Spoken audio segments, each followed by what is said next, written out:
할렐루야. 오늘은 바른 신앙생활의 모습 세 번째 말씀을 함께 나누도록 하겠습니다. 영국 런던에 가면은 템플 교회라고 하는 교회가 있습니다. 한번 볼까요? 어떻게 생겼는지.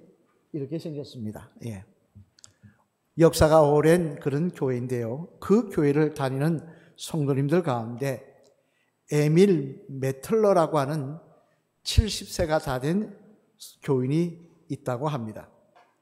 이 메틀러라고 하는 교인은 40년 동안 조그마한 식당을 경영하며 의료 구호 사업단체인 알버트 슈바이처 협회의 간부로 봉사하는, 그러니까 교회도 다니면서 식당 주인이고, 조그마한 식당 주인이고, 또 교회, 이 템플 교회 성도고, 또 봉사로 알버트 슈바이처 협회라는 의료 구호 단체의 간부로 봉사하는 그런 평범한 사람인데, 그런 그가 런던 시내에서 유명해진 일이 있었다고 합니다만, 그 일이 뭐냐 하니까 그 식당을 방문하는 사람들마다 경험하고는 입으로 전해진 이야기였는데, 그 이야기에 따르면 식사를 하고 계산을 할 때, 여러분 요즘은 어떻게 계산합니까? 다 카드로 계산하지 않습니까? 근데 과거 한 10년 전만 해도 어떻게 했습니까? 앞에 헌금 계산통이 있어가지고, 그죠? 그걸 철커덕 열어서 그걸 돈을 받아가지고 뜯고 잔돈을 거슬러 줬지 않습니까? 다 기억하시죠? 그렇게 계산하는 그 계산함 속에 돈을 계산하려고 주면 여는데 그 안에 뭐가 있느냐? 그 열기만 하면 그 안에 15cm가 정도 되는 날카롭고 두껍고 큰 못이 그 중앙에 떡하니 자리를 잡고 있는 것입니다.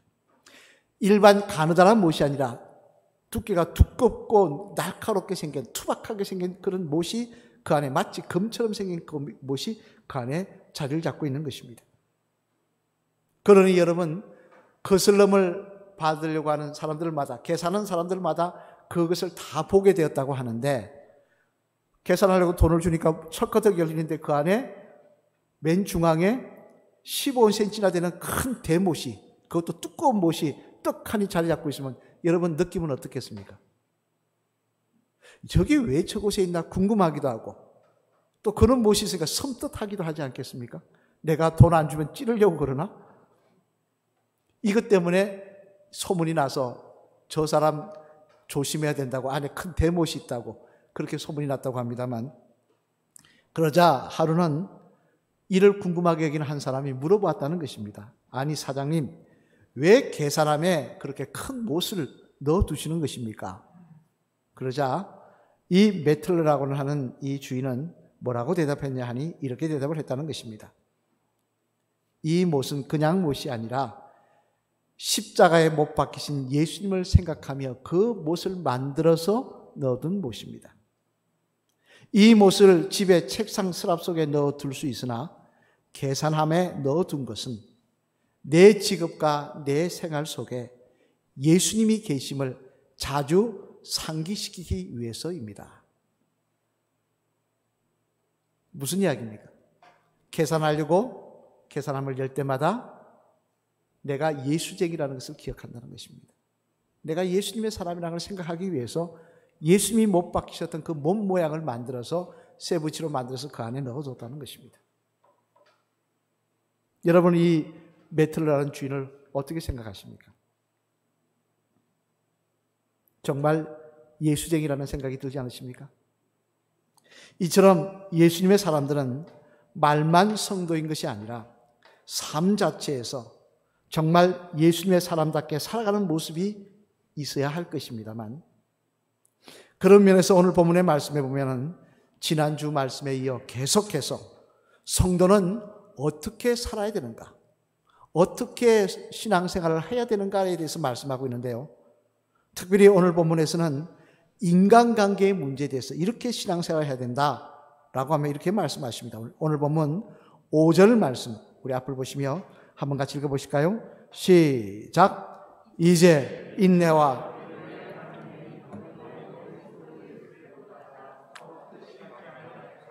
아멘. 무슨 말씀입니까? 적어도 그리스도인이라고 하면은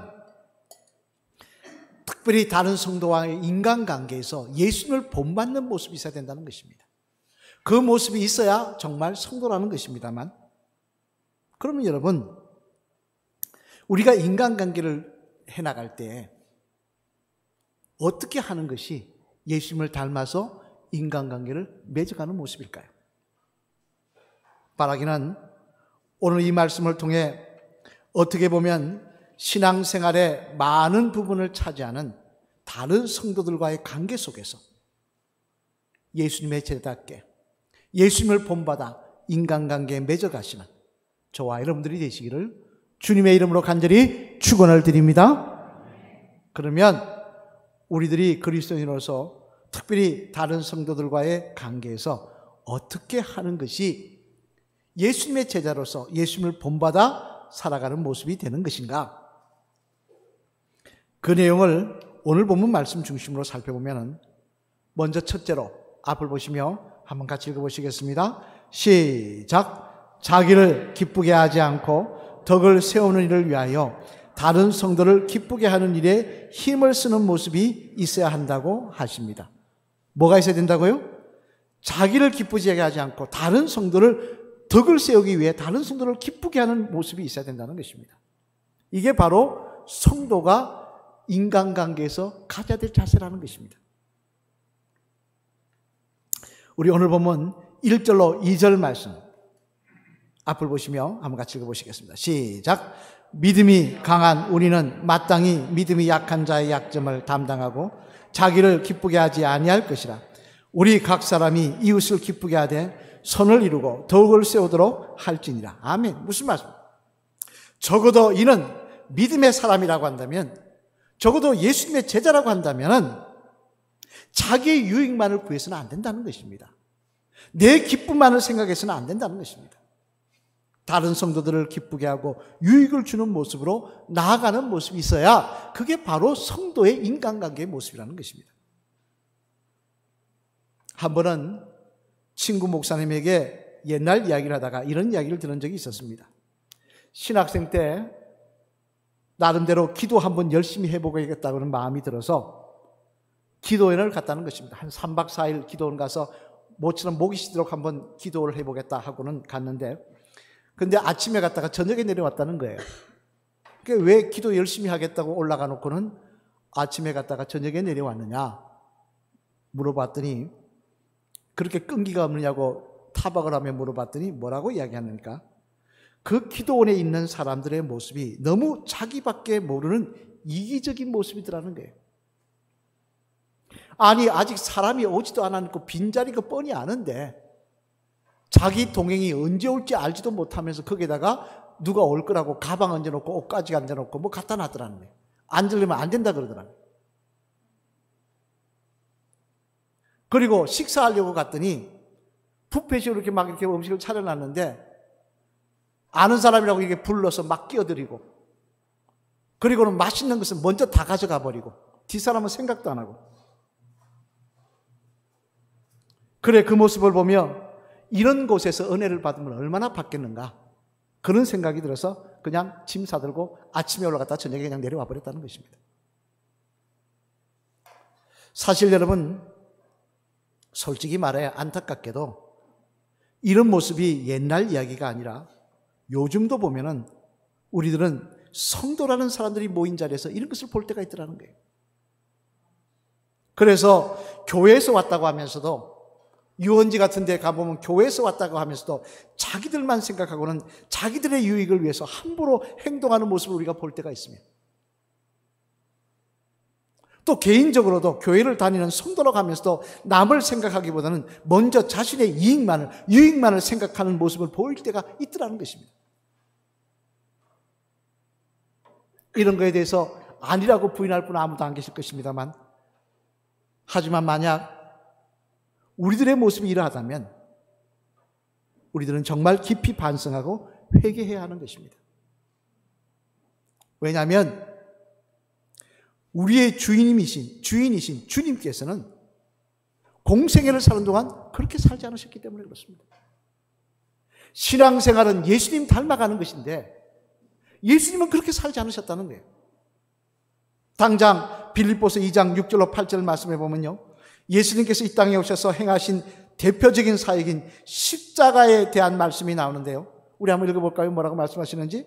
빌립보서 2장 6절로 8절 말씀 앞을 보시면 같이 읽겠습니다. 시작. 그는 근본 하나님의 본체시나 하나님과 동등함을 취할 것으로 여기지 아니하시고 오히려 자기를 비워 종의 형체를 가지사 사람들과 같이 되셨고 사람의 모양으로 나타나사 자기를 낮추시고 죽기까지 복종하셨으니 곧 십자가에 죽으십니다. 아멘. 무슨 말씀입니까? 이 말씀을 한마디로 말해서 예수님은 자기를 기쁘게 하기보다는 우리를 기쁘게 하기 위해서 십자가를 지셨다는 것입니다. 사실 여러분, 주님께서 본인의 기쁨만 생각하시고 본인의 유익만 생각하셨다면 천국에서 그냥 하나님 옆에서 우편 보좌에 앉으셔서 이 땅 다스리시는 게 좋으시지, 연약한 육신의 몸을 입고 이 땅에 와서 인간이 만든 가장 참혹한 죽음인 십자가 체험을 당하시는 것이 좋으셨겠습니까? 당장 마태복음 26장 39절 말씀에 보면요, 십자가 지시기 전 예수님의 심정을 토로한 말씀이 기록되어 있는데 우리 한번 토로 읽어볼까요? 뭐라고 말씀하시는지. 마태복음 26장 39절 말씀입니다. 앞을 보시며 시작. 조금 나아가사 얼굴을 땅에 대시고 엎드려 기도하여 이르시되 내 아버지여, 만일 할만하시거든 이 잔을 내게서 지나가게 하옵소서. 그러나 나의 원대로 마시옵고 아버지의 원대로 하옵소서 하시고. 아멘. 무슨 말씀입니까? 얼마 있지 않아 십자가를 지셔야 되는데 그때까지 예수님이 뭐라고 말씀하고 있느냐? 정말 지기 싫다는 거예요. 정말 이 십자가 내가 할 수만 있다면 피했으면 좋겠다는 거예요. 한 번도 아니고 몇 번에 걸쳐서 하나님께 그렇게 기도하시다는 것입니다. 그러나 그럼에도 불구하고 예수님이 어떻게 하셨습니까? 그 모진 십자가를 지시더라는 거예요. 왜? 본인의 기쁨을 위해서? 아닙니다. 죄 많아 죽을 수밖에 없는 저와 여러분들의 기쁨이 되시기 위해서 그렇게 하셨던 것입니다. 그런데 그런 주님의 제자들이라고 하는 우리들이 그저 다른 사람의 기쁨보다 내가 대접받아야 되고 내가 이익을 보아야 되고 내 목소리가 통해야 하고 내 기쁨을 우선시하는 그런 이기적인 모습으로 신앙생활을 한다면 우리가 어떻게 주님의 제자라고 주님의 사람들이라고 말을 할 수가 있겠냐는 것입니다. 신앙의 사람들에 대한 책을 읽다 보니까 이런 이야기가 있어서 소개합니다. 수학 분야에서 세계적인 명성을 가졌던 일본 학자가 있는데요, 이름은 기쿠치라는 교수입니다. 이분은 대학을 학창시절 영국의 명문대학인 옥스퍼드 대학에 유학을 가서 공부를 했는데 대학 다닐 때도 수학의 천재인지라 항상 1등만 했다는 거예요. 그러니 여러분, 안 그래도 콧대 높고 자존심 센 영국인들의 입장에 볼 때는 얼마나 자존심이 상합니까? 동양에 지금이야 뭐 유학생들이 동양 사람들이 많지만 옛날만 하더라도 동양 사람들 거의 보기 힘든데 일본 유학생 조그마한 사람 하나가 와서 계속 1등을 하고 있으니 말입니다. 더군다나 영국에서도 제일 똑똑한 사람들만 모아놨던 옥스포드에서 이 동양 학생들이 자기를 다 제치고 항상 1등만 하니 눈에 꼴불견인 것입니다. 그러던 중 이 기구치라는 학생이 그만 독감에 걸려서 2주간에 걸쳐 학교를 못 나오게 된 겁니다. 그러자 다른 학생들이 항상 2등만 하던 브라운이라는 학생에게 찾아가서 이렇게 말했다는 것입니다.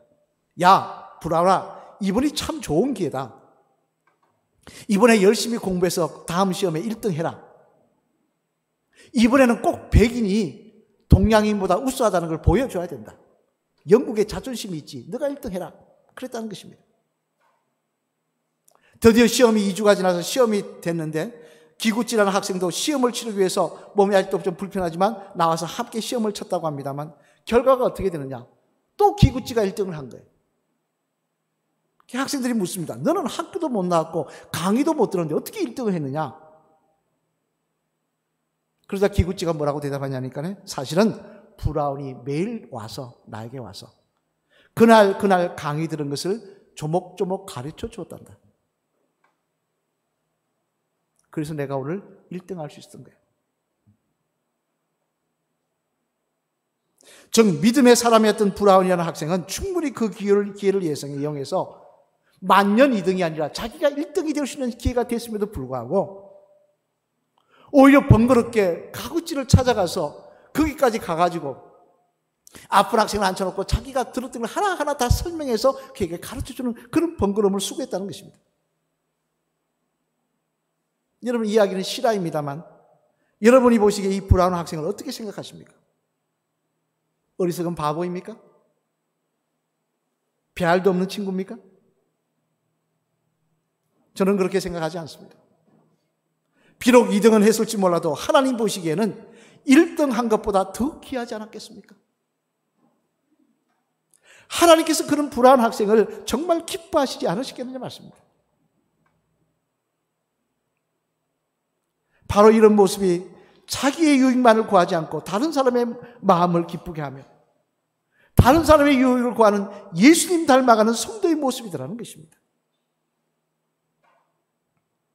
그래서 고린도전서 10장 32절로 33절 말씀해 보면요, 사도 바울은 이렇게 우리에게 말씀하십니다. 우리 고린도전서 10장 32절로 33절 말씀 앞을 보시며 한번 같이 읽어보시겠습니다. 시작. 유대인에게나 헬라인에게나 하나님의 교회나 거치는 자가 되지 말고 나와 같이 모든 일에 모든 사람을 기쁘게 하여 자신의 유익을 구하지 아니하고 많은 사람의 유익을 구하여 그들로 구원을 받게 하라. 아멘. 무슨 말씀입니까? 성도란 어떤 사람이냐? 자신의 유익이나 기쁨이 아닌 다른 사람의 유익이나 기쁨을 먼저 생각하는 사람이라는 거예요. 그래서 먼저 배려하고 먼저 양보하고 먼저 생각하는 모습을 통하여 다른 사람들이 세워지고 다른 사람들이 그 일을 통하여 구원받는 역사가 일어나게 하는 사람이, 그게 바로 성도라는 겁니다. 우리가 그런 모습이 있을 때 하나님이 그걸 기뻐하시고 축복하신다는 것입니다. 왜 하나님 나와 함께 하지 않으십니까?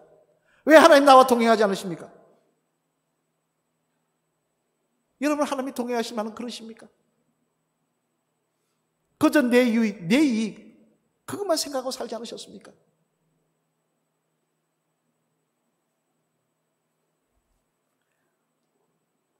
언제부터인가 예수님의 사람이라 하면서도요, 믿음의 사람이라고 하면서도 사는 모습이 세상하고 똑같습니다. 교회 와서도 인간관계 똑같이 맺어갑니다. 내 것만 생각. 그런 우리들에게 오늘은 분명히 말씀하십니다. 우리 3절 말씀 한번 같이 읽어보실까요? 앞으로 보시며 시작. 그리스도께서도 자기를 기쁘게 하지 아니하셨나니 기록된 바 주를 비방하는 자들의 비방이 내게 미쳤나이다 함과 같으니라. 아멘. 무슨 말씀입니까? 예수님께서는 자신의 기쁨을 위해 사시지 않으셨다는 거예요. 비방을 받으시면서까지 우리의 기쁨을 위해 살아가셨다는 거예요.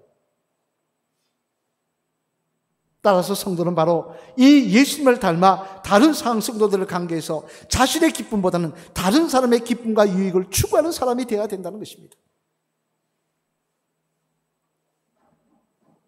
여러분, 우리는 어떻게 인간관계에 맺어가고 계십니까? 어떻게 다른 사람과 성도와의 관계를 맺어가고 계십니까? 내가 먼저 받아야 되고, 내가 먼저 먹어야 되고, 내가 먼저 유익을 구하고, 내가 먼저 기쁨이 있어야 되는 것입니까? 그럼 우리 세상 사람인 것입니다.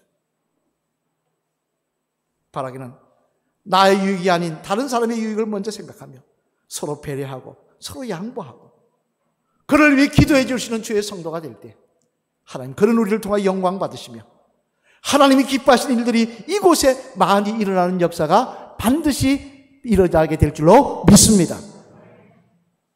바라기는 정말 예수님 제자답게 나의 유익과 기쁨보다 다른 성도의 유익과 기쁨을 돌아볼 수 있는 그런 저와 여러분 되시기를, 하나님 기뻐하시는 바른 성도들 되시기를 주님의 이름으로 간절히 축원을 드립니다.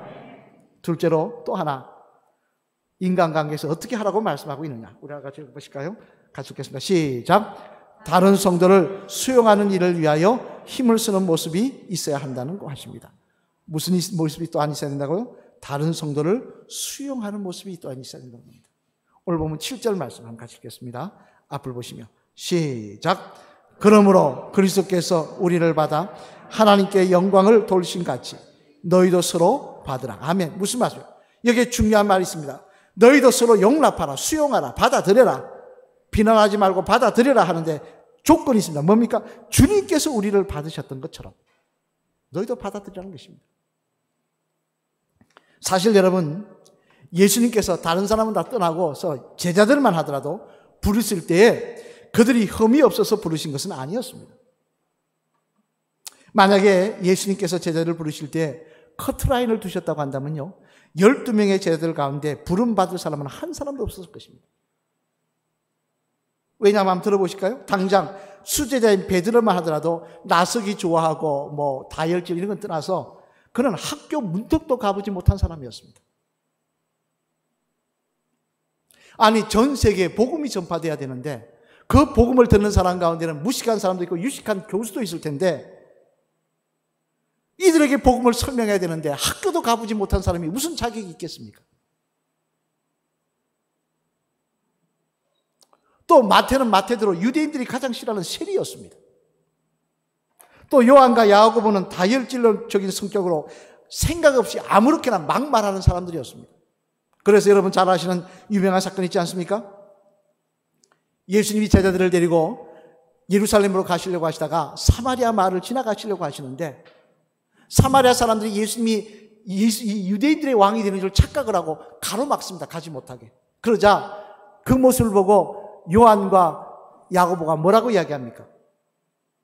주님, 지금 당장 명하셔서 하늘에 불이 떨어지게 하셔서 이놈들 다 태워 죽이게 해주십시오. 그러더라는 것입니다. 만약 다 태워 죽였으면 그 죄가를 어떻게 갚으려고 그러겠습니까? 이런 사람들이 야고보와 요한이었다는 거예요. 그런 그들이 무슨 예수님의 제자가 될 수 있겠습니까? 이런 예수님을 3년이나 따라다니고 난 후에도 마찬가지입니다. 당장 수제자 베드로 좀 나아졌느냐 했더니 자기 입으로 주님은 그리스도시요 살아계신 하나님의 아들이십니다라고 이야기해놓고는 막상 십자가 못 박히니까 어떻게 합니까? 예수님 저주하고 3번 부인하고 도망가 버렸어요. 다른 제자들은 나았냐? 아닙니다. 다 도망가 버렸어요. 자기 살겠다고. 그런데 그런 제자들 주님이 만나셔서 부활하시고 만나셔서 너희 놈들 행지도 알지 자격이 없다 다 떠나라 나는 새로 뽑겠다 그러셨습니까? 그대로 수용하시더라는 거예요. 그대로 받아들이시더라는 거예요. 다시 기회를 주시더라는 거예요. 이는 우리도 마찬가지입니다. 우리가 커트라인을 치면 우리가 어떻게 예수님의 제자가 될 수 있습니까? 우리가 집사되고 권사되고 장로되고 목사되면 좀 낫나요? 천만의 말씀.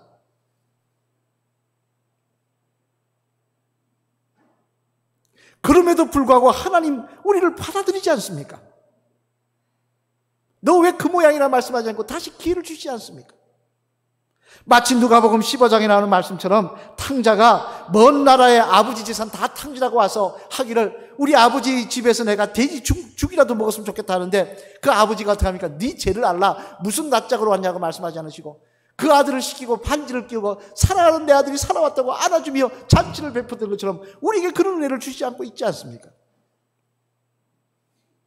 그런데 우리가 어떻게 다른 성도를 수용하지 못하고 비난하고 힐책했어야 어떻게 주님의 제자라고 말할 수가 있겠습니까?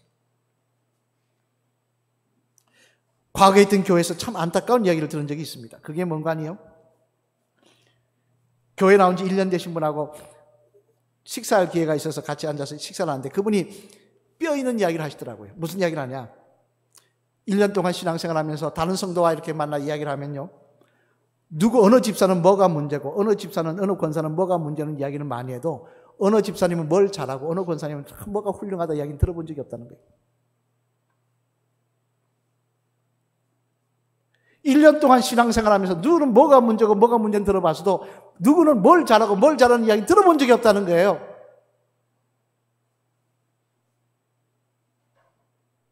마음이 아팠습니다. 만약 우리가 이런 모습이라면 어떻게 이게 하나님의 나라가 이루어질 수 있겠습니까? 이곳에 어떻게 하나님의 역사가 일어날 수 있겠습니까? 하나님 영광 받으실 일이 어떻게 이곳에 일어날 수 있겠냐는 거예요. 나는 용납되기를 바라면서 나는 다른 사람을 용납 못하고 남의 허물만 들추고 있어요.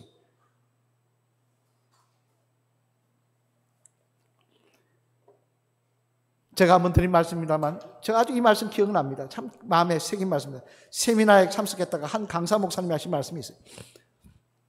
자기는 절대 자기 교인 중에 누구든 청년이든 누구든 담배를 피든 뭐라든 자기 뭘 하지 않는다는 거예요. 한 번은 본인이 뭘 갖고 떨어뜨렸는데 청년 하나가 지나가다가 목사님 이게 떨어졌어요 하고 탁 이렇게 줬는데 안타깝게도 안주머니에 있던 담배가 뚝 떨어진 겁니다. 얼굴이 발개지더라는 거예요. 그런데 목사님 뭐라 하셨느냐? 나 아직도 못 끊었냐? 그렇게 하지 않으시고 뭐라 하셨느냐? 야, 이렇게 떨어졌다. 야, 잘 챙겨. 잘 단절해. 그러고 안에 이어줬다는 거예요. 그러면서 그분 그 이야기 하십니다. 만약 지금 그 청년에게 담배 핀다고 제가 뭐라 하면 그 청년은 교회를 떠날 것입니다. 하나님을 떠날 것입니다. 하지만 그를 두고 내가 그를 위해 기도하며 격려하며 그를 위해 기도한다면 이 청년이 앞으로 하나님 나라를 위해서 위대하게 사용되지 않겠습니까? 하나님 그렇게 역사하지 않겠습니까? 어느 것이 더 귀중한 일이겠습니까? 하나님 나라를 위해서. 그분의 그 말씀이 지금도 귀에 쟁쟁합니다. 여러분 로마서 14장 1절 말씀해 보면요, 사도 바울은 이렇게 말씀하십니다. 우리 한 가지 읽어보실까요? 앞으로 보시며 시작. 믿음이 연약한 자를 너희가 봤되 그의 의견을 비판하지 말라. 아멘. 부족하고 어리석어도 비난하지 말라는 것입니다. 용납하라는 거예요. 수용하라는 거예요. 어리석고 죄 많은 나를 하나님께서 예수님께서 수용해서 오늘도 붙잡아 주시는 것처럼 나도 그 모습으로 수용하라는 것입니다. 그래야 할 때 그곳에 하나님의 역사가 일어나며 바로 그곳에 서로 격려하며 기도해 주는 그곳에 하나님의 나라가 확장되는 역사가 일어날 것이라는 것입니다. 사랑하는 성도 여러분, 하덕규 씨라는 사람이 지은 그 대중가요가 있습니다. 이 노래는 저는 참 좋아합니다. 왜냐하면 가요이기 전에 이분은 믿음의 사람입니다. 그래서 믿음의 노래를 가사를 적어서 이 가요로 밝혔는데 그게 가시나무라는 노래입니다. 아실 거예요. 한번 잠깐 들어볼까요? 잠깐만. 내 속엔 내가 너무도 많아. 당신의 쉴 곳 없네. 내 속엔 헛된 바람들로 당신의 변할 것 없네. 내 속엔 여기까지. 이 노래 아시죠? 가사를 보면 그렇습니다. 내 속에 내가 너무도 많아 당신의 쉴 곳이 없네. 내 속에 헛된 바람들로 당신은 편한 곳 없네. 바람만 불면 그 메마른 가지 서로 부딪혀서 울어대고 쉴 곳을 찾아 지쳐 날아온 어린 새들도 그 가시에 찔려 날아가고. 여러분, 만약 우리가 주님의 제자라고 하면서도 우리의 마음이 이렇다면 내 이익만 생각하며 남에게 피해를 주든 말든 내 이익만 생각하고 남의 허물과 남의 어리석음을 비난하기를 좋아하는 그런 상처 주는 메마른 가시라고 한다면 그곳에 어떻게 하나님의 역사가 일어날 수가 있겠습니까? 그곳에 어떻게 하나님의 나라가 임할 수 있으며 그곳에 어떻게 예수님께서 너는 내 제자라고 인정해 주시는 그 음성이 있을 수가 있겠습니까? 주님의 사람들은 세상 모습과 똑같은 모습으로 교회에 와서 인간관계 맺어가는 사람이 아닌 것입니다. 내가 옛날 예수님 몰랐을 때는 나밖에 모르고 내 가족밖에 모르고 남을 비난하기에 익숙했다고 할지라도 이제 내가 예수님의 사람이라고 한다면 이제는 바뀌어서 다른 사람의 유익을 생각하고 남을 비난하기보다는 수용하고 왜 내가 그 은혜를 받고 있으니까 이렇게 살아갈 때 하나님 우리를 너는 정말 예수쟁이가 되었다라고 인정하시며 우리를 통하여 영광 받으시는 일들이 이곳에 많이 일어나게 될 줄로 믿습니다. 우리 맞으면서 한번 따라할까요? 집사님, 오늘도 성령의 도우심으로 주님처럼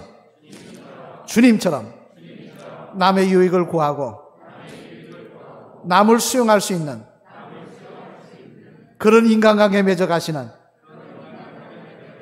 귀한 집사님 되시기 바랍니다. 할렐루야. 다 그렇게 될 줄로 믿습니다. 오늘 본문 1절 말씀 우리 다시 한번 읽어보실까요? 앞을 보시며 시작. 믿음이 강한 우리는 마땅히 믿음이 약한 자의 약점을 담당하고 자기를 기쁘게 하지 아니할 것이라. 아멘. 무슨 말씀입니까? 진짜 믿음은 기도 잘한다고 믿음 있는 게 아니라는 거예요.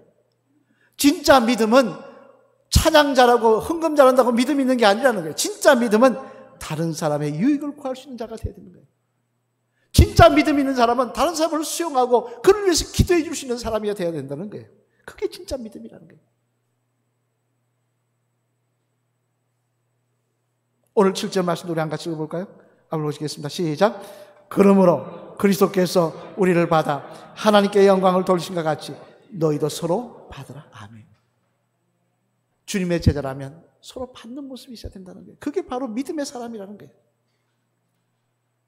바라기는 오늘 말씀이 여러분 마음에 와닿아서 주님 보시기에 가짜가 아닌 진짜라고 인정해 주시는 내 유익보다 남의 유익을 구하며 다른 사람을 수용할 수 있는 바른 그리스도인들 다 되시기를, 하나님 영광 받으신 일들이 저와 여러분을 통하여 이곳에 일어나게 되시기를 주님의 이름으로 간절히 축원을 드립니다.